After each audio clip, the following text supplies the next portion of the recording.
Alrighty guys, welcome back to the channel that brings you everything old school related. And today we are playing in the top 16 of 7 Singleton.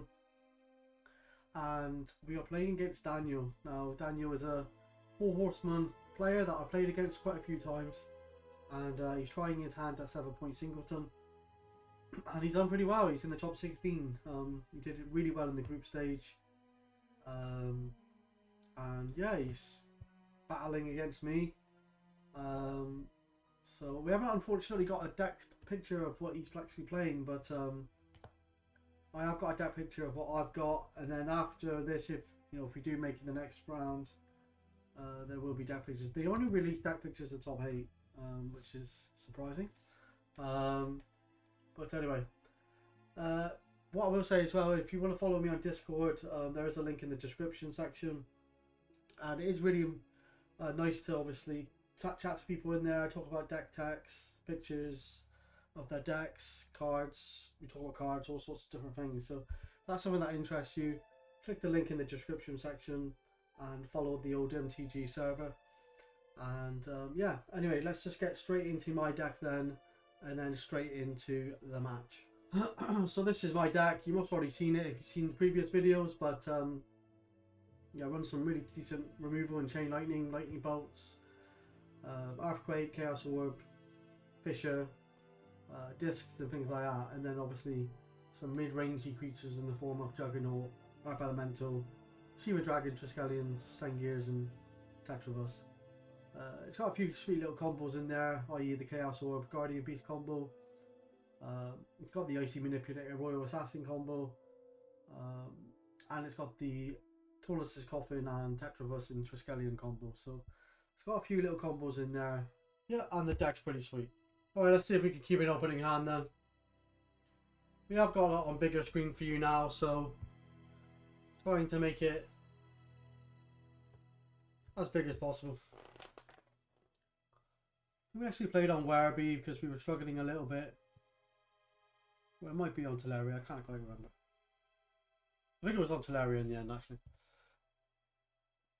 Alright, so let's see if we can keep an opening hand then. We can't keep an opening hand, and he plays a Tropical Island into Tower, which is a massive problem for me. Daniel is playing a pretty sweet control deck here.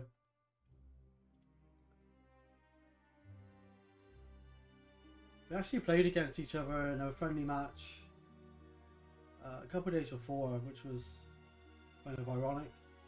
Right, he loses the Ivory Tower, which is good for us. Plays a Fellwar Stone. He's got 4 cards, I think, in hand. I like how he positions the camera here, actually. I need to start thinking of doing that. Sinkhole, the Tropical Island. Looks like a proxy here. This is a proxy friendly format. I tried to have the originals, but Tropical Islands and things like that can be quite expensive. Play Central here. That's just pretty good. Yeah, it's got a Manipulator. Manipulator is going to be a problem. You are allowed to use that Manipulator in this format. I think it's an Ice Age Manipulator.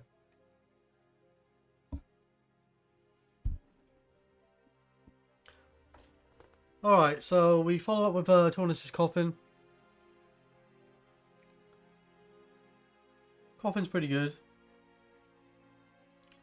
I don't think Daniel plays that many creatures, but okay, copy on the Manipulator here, so this is going to be a real problem. So he's going to tap down the Sedgetroll and the red source, red mana. Okay, so we've got 4 mana. I'll play a nail pile. Pass the turn. So this is pretty bad. Having 2 Icy Manipulators on the board is problematic, to say the least. So we untap. I had a knock at the door then, sorry.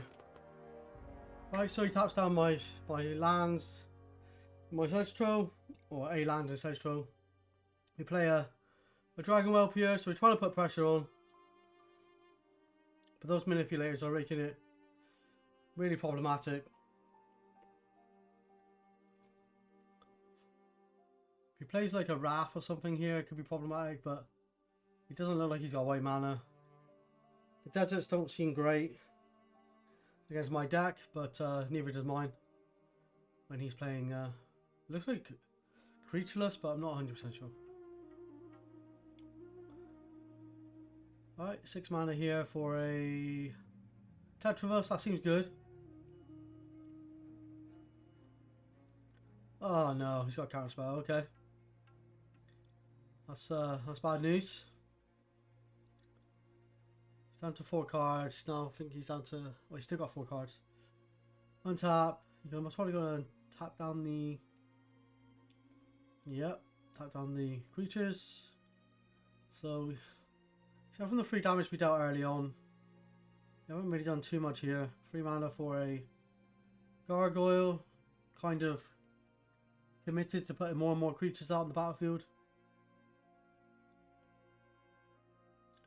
Right, so we could potentially do 2 damage per turn here.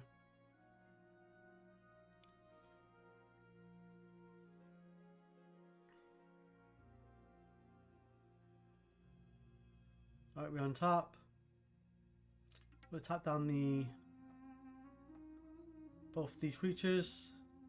Most probably should do that before I, when I go into combat, but he decides to do that during the upkeep, which is perfectly fine, I suppose.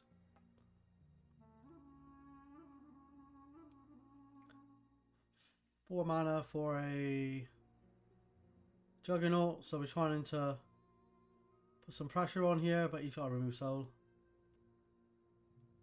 So use the counterspell, use the remove soul. I love how casual Daniel is, he's in his vest.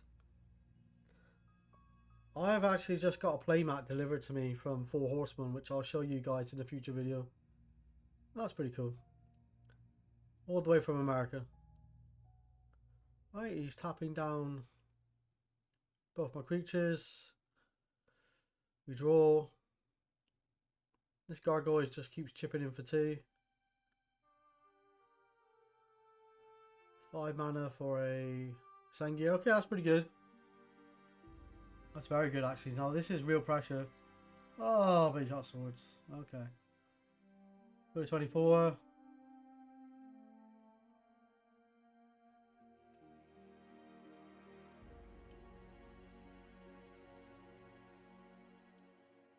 Alright, another land. Did take the 2 from the gargoyle there. So he's effectively at 9 if we AL pile him.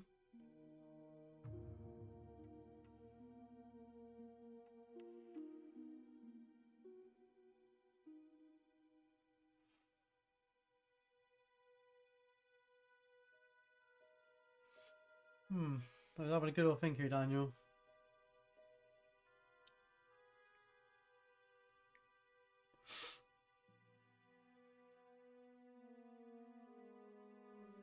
Place of stasis, that's a problem. I don't know how much blue mana he's got though, so stasis might not be around for much longer. Draw. Stasis is a pretty good card. It's going to buy him a few turns maybe.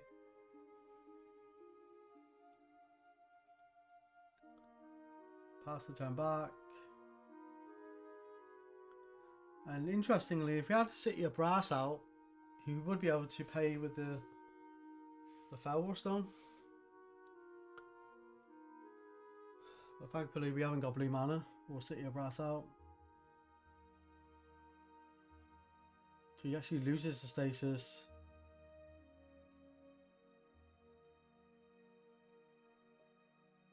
We're actually on tap now. Oh, he's gonna mana short me. Could AO pile him in response. Nope. We're actually gonna coffin the whelp. Okay.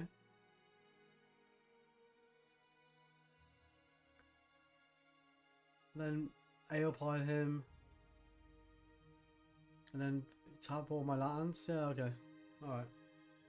Maybe I thought you had like a removal spell or something like that. I don't know, but I suppose it protects the dragon well because I knew it was gonna. I don't know. I'm not too sure about that play.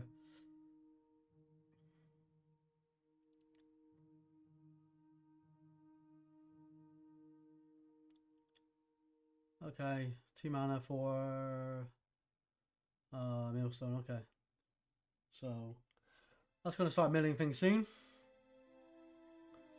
That I should have. Yeah. Okay. During my upkeep, I untap it. Go to combat. I'm also going to tap down my stuff. Yep. And then we follow up with a Triskelion. It's got another counter spell. No, he does not. Mill the Slow Rain and the Manipulator. Could have done with the Manipulator if I'm honest. So he's effectively at 6 life. And we have got the Tornus's Coffin combo here.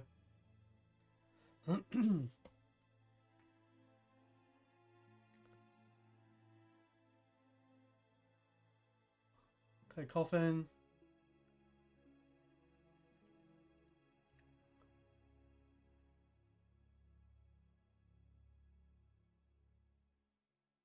Okay, can he deal with this onslaught though? We can tap down 2 things. No, he concedes. He concedes. Okay, let's look at the deck then, and then let's get straight into game 2. So the deck here then. So obviously we want to be fairly aggressive. We want to try and mess up his mana. We want to early him to Torak if possible, and just be as aggressive as possible. But this is a mid-range deck, so the more time we give him, the more time he has to be able to assemble his plan, which is obviously to control the board.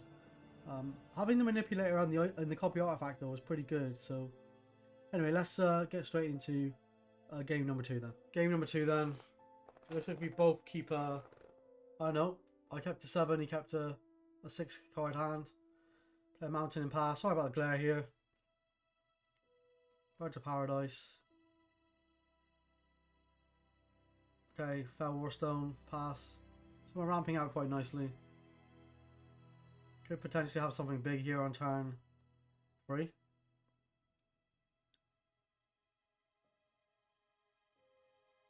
No, we missed a land drop. Holy shit. Okay, that's not good. Is that good? That's the Abyss. Wow. The Abyss is going to be a massive problem here. And he actually loses his Birds of Paradise to the Abyss. Ivory Tower. Oh my god. Okay.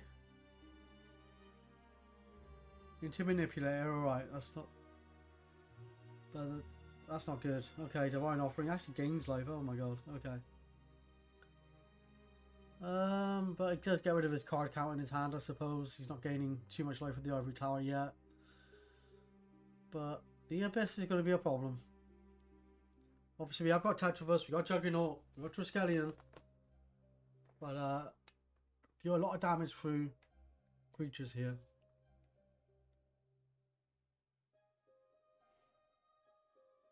You just got a Sengir, oh my god. Okay. Harsh times. Okay.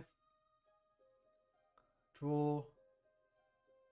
The Abyss is really good. Actually discarded an Oubliette now. We're really struggling for mana. Oof, okay. Gonna start gaining life in a minute with the Ivory Tower. We do get the 5th land. Gonna him to Torak him, so that's pretty good. And this gets him below 4 cards with the Ivory Tower. Gaseous Form and something else. Can't quite see that card. Maybe a Drop of Honey. Bit of a glare on Daniel's screen. Does play a land. I'm surprised he's not keeping cards in hand. Gonna chain him. Blimey. Seems aggressive. Draw. 6 mana. A Triskelion or a Tetravus maybe? Nope. Sad times. He's got 5 cards in hand, I think. 4 mana for a Juggernaut. Okay, Juggernaut's good against the Abyss. Trying to gain some life.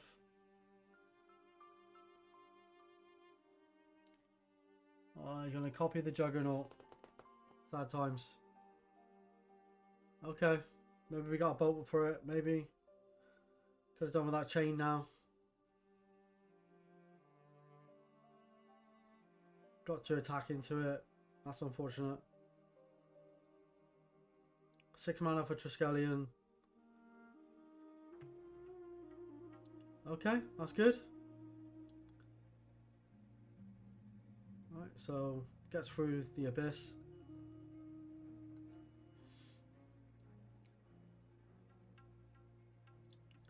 Okay, so he's actually got an Arborea here though. If you don't know what Arborea does, target player can't attack unless they cast a spell last turn. It makes it really difficult for me to win through combat because yeah, it just makes it really hard to win the game here. Fortunately, I am able to attack next turn, but I think I'm quite lucky here. We'll discuss it in a bit more detail in just a sec. We're going into detail here, and I'm looking at it on the other screen, unfortunately.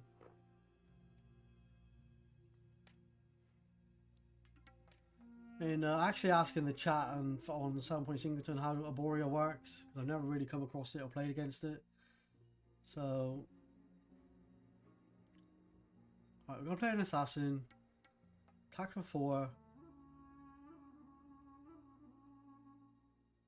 I'm not really too sure. Oh, I played the assassin because it ensured that I could attack next turn.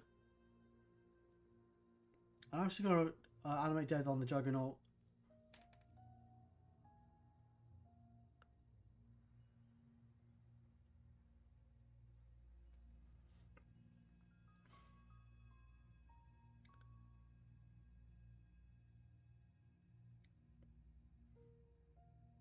So I could attack for 8. Gonna lose the assassin. Not really too sure why I played the assassin. I'm looking up Arborea here.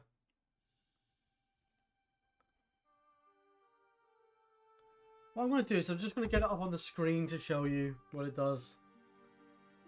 And to remind myself actually. Here is Arborea. If a player does not cast a spell or put a card into play on his or her turn, no creatures may attack that player until after his or her next turn. So if he doesn't play any spells, or if he doesn't play any permanents, I cannot attack him. So Arborea is a really challenging card to play against, and I win through combat damage mainly, so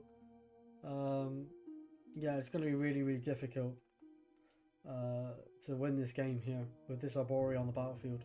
So I'm just looking it up, and I'm going to speed things up here because we talk about it for about a good 5 minutes. So here we are again. I lose the assassin, and I kind of established what the card does now. So I think we were still on 2020, which is kind of ironic, seeing we're quite far into the game. He gains 2, goes to 22, and he's just not going to play out anything.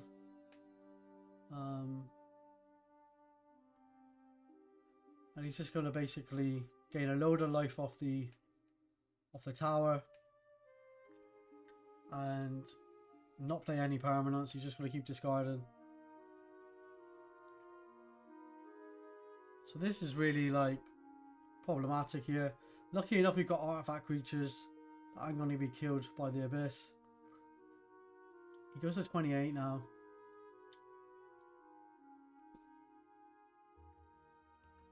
Obviously, he ain't going to play any permanents, or so he does play a permanent here. That's interesting. He plays a Greater Realm of Preservation, so he can't die to red damage. But it does mean that we can attack now. We're actually going to Fisher the Tropical Island. He's going to boomerang it back to his hand. Oh, boomerang back to the Juggernaut. Okay. That's an interesting play. You draw. Attack for 4. Replay the Juggernaut unless he's got counterspell. No counterspell, okay. Play a land. Game 1. Untap. We need to get rid of this Arborea. It's a real pain in my ass. Right, he goes to 27. We draw again. But this Arborea and the Ivory Tower combo is really good. Really hard to deal with. We are going to play a disc. Okay. The disc is a good answer for everything that's on his side of the battlefield. I'm going to go to 30. Hopefully we can pop the disc.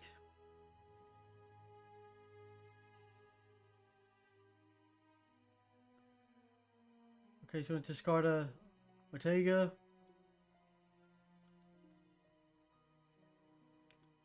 I'm going to shoot him for free, put him down to 27. I'm just going to pop the disc. Okay. Everything's gone. Thank God. Disc is a really good answer here. Now we can start deploying things from our hand. So Jusum Jin. 4 mana for a Dragon Whelp. Okay, so we got some pressure here. And then we attack with the factory. Knock him down to 25. So this is some real good pressure after the disc activation. He has got the Island of Whack Whack, which is going to stop the Dragon Whelp. Relic Barrier isn't going to do much. Well, actually, we'll tap the factory. Alright. He's going to 0 the Island, Dragon Whelp, but I can pump it in response.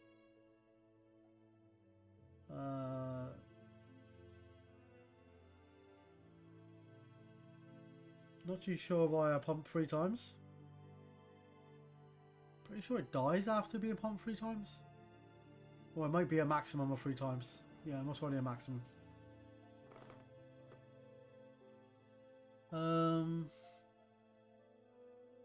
Alright.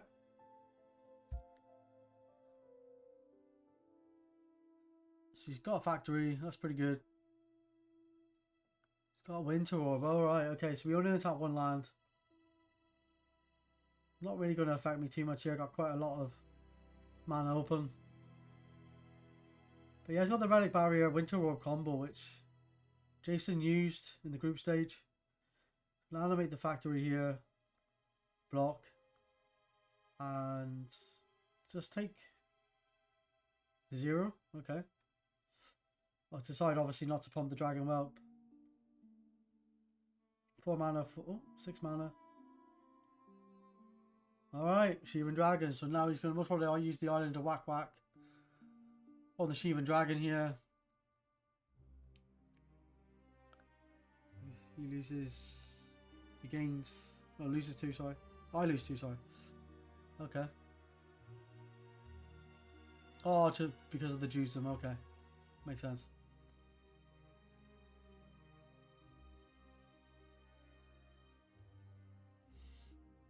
Untap a factory.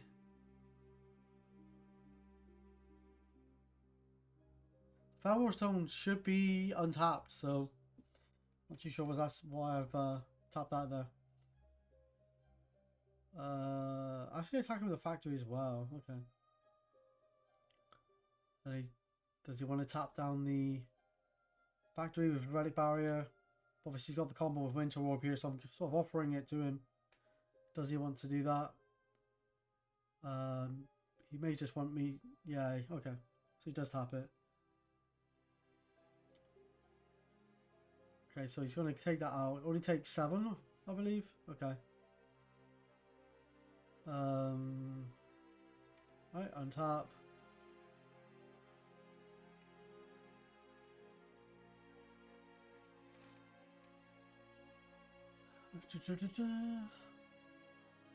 So, always got Spirit Link. With Spirit Link though, it is interesting that it does the damage first before he gains the life. And I'm not sure if he understands that. On top of mountain, seems good. The Shivan Dragon should be untapped. Play a Badlands, that's kind of off screen. Do attack with everything. Put him down to 5. What is this? Oh, detonate on the Winter Orb. Okay, put him down to 3.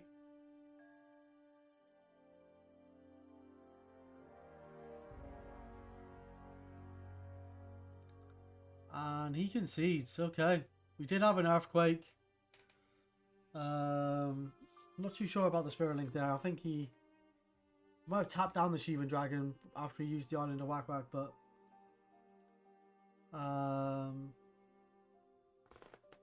yeah, seems like a good match. It was a good match. It was an interesting match. The Arborea is problematic.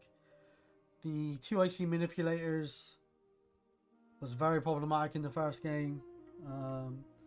Daniel, well done, mate. You did really well in your group stage, and you did really well navigating your deck. And yeah, obviously great playing 4 Horsemen, and you're doing really well in 7 points. So keep it up, Daniel. Appreciate you, and yeah, you take care, guys. Love the old school community. I've been doing it for a while now, and yeah, thanks for all your support. Alright, you take care, guys, and I'll see you soon. Bye bye.